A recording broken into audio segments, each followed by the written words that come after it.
Hey everybody, it's Ron and Ellie back with this week's edition of Ask Ron. We got a ton of questions, so we'll jump right in. First up is Patricia McLean from Georgia. She's got a deal for you, Ron. She says, I have an owner that wants me to take over her payments, and she's 6 months behind $4,000, with a notice of default included in her last statement. She intends on letting the property go into foreclosure whether I take over payments or not. Right. She owes in total $86,000 with $600 PITI payments. All right. House is move-in ready, and the owner will leave the loan in her name. It is okay with me putting an owner-occupant into the house. Right. That being said, do you have any advice on my deal, Ron? Yeah. The next time you send me a question, you got to tell me what the ARV is, because you left off the most key ingredient of the whole question, Patricia. How can I advise you? I don't know what the house is worth.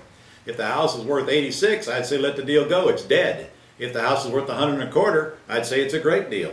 And you put it under contract and go put a tenant buyer in it and collect and close the purchase of the property and the lease option sale at the same time. Use the tenant buyer's money to bring the payments current. By the way, you must bring the payments current if you put somebody in that house. You don't need the seller's permission. You're going to buy it subject to, which they obviously are willing to do, and all of them are when they're $4,000 behind on payments. So you put it under contract to buy it, and then you put a lease option tenant in it. But whether it's a good deal or not totally hinges on that ARV. If the ARV is anywhere near the loan amount, I'd let it go. There's nothing you can do with it. Just let it go. But if you got a bunch of equity, then process it. That's your answer. Okay. Next up is Edward Haberther from Tennessee. Hey, Ed. He says, what form should I bring to get signed when meeting with a seller, or does everything happen in the lawyer's office? No, all the agreements that you get signed to purchase or lease purchase happened in the seller's home.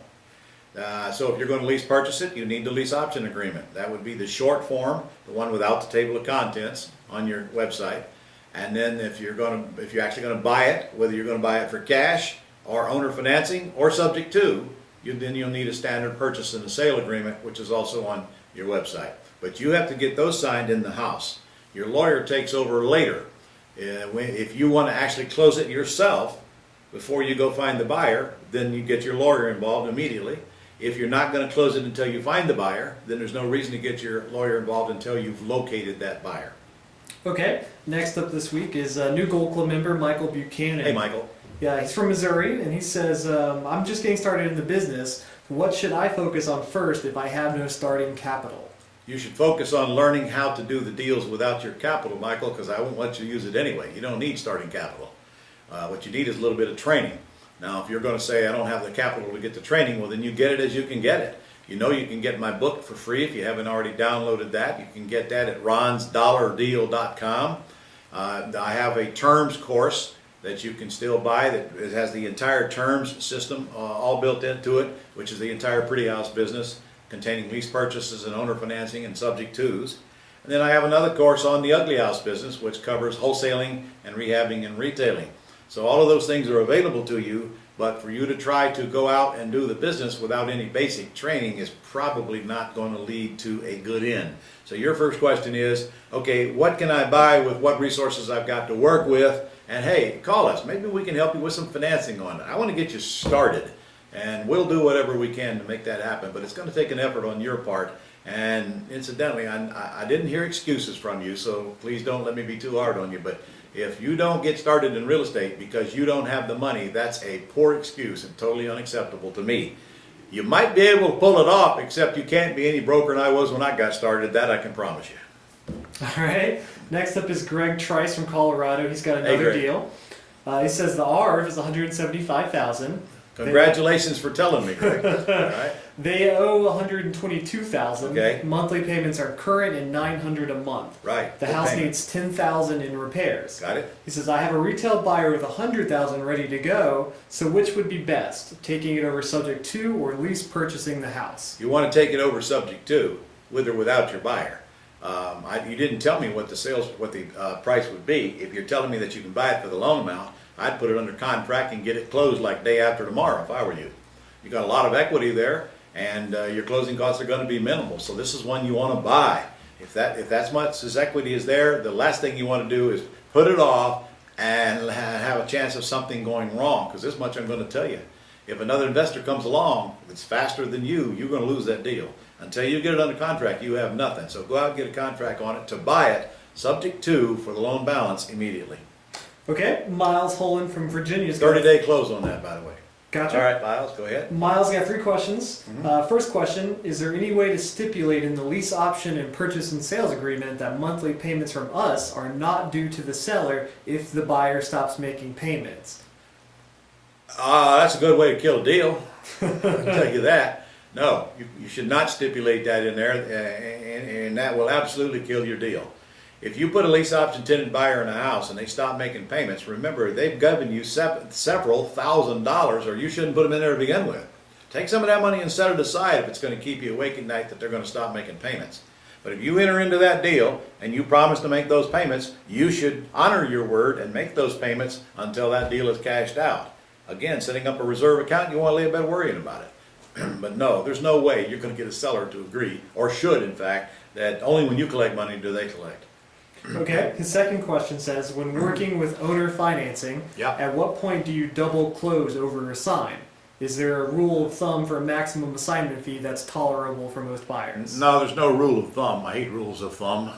But the answer is, if I intend to stay in the deal, then obviously I'm going to close it and then resell it. That's a double close.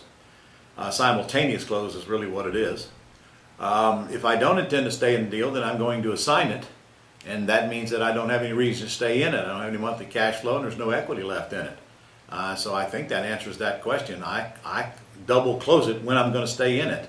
I have no reason generally to double close it if I'm not going to stay in it. I will simply assign the contract.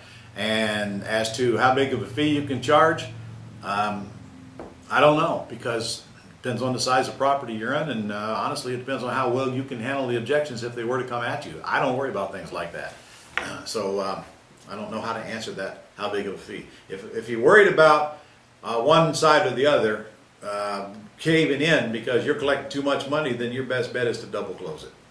Okay, his last question is about big money and big chunks. Yeah. He says, and I read in the course about a clause you can add in the purchase and sales agreement that says, buyer will make the first payment in the 3rd month after closing. Seller will make 2 payments after closing.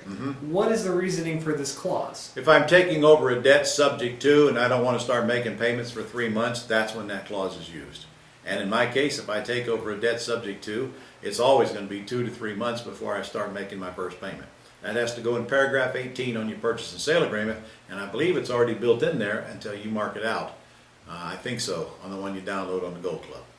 Okay, Yeah. Next is Sean Simpson from Georgia. Hey, Sean. He says, I've come across several vacant homes with a government property sign in front of the house.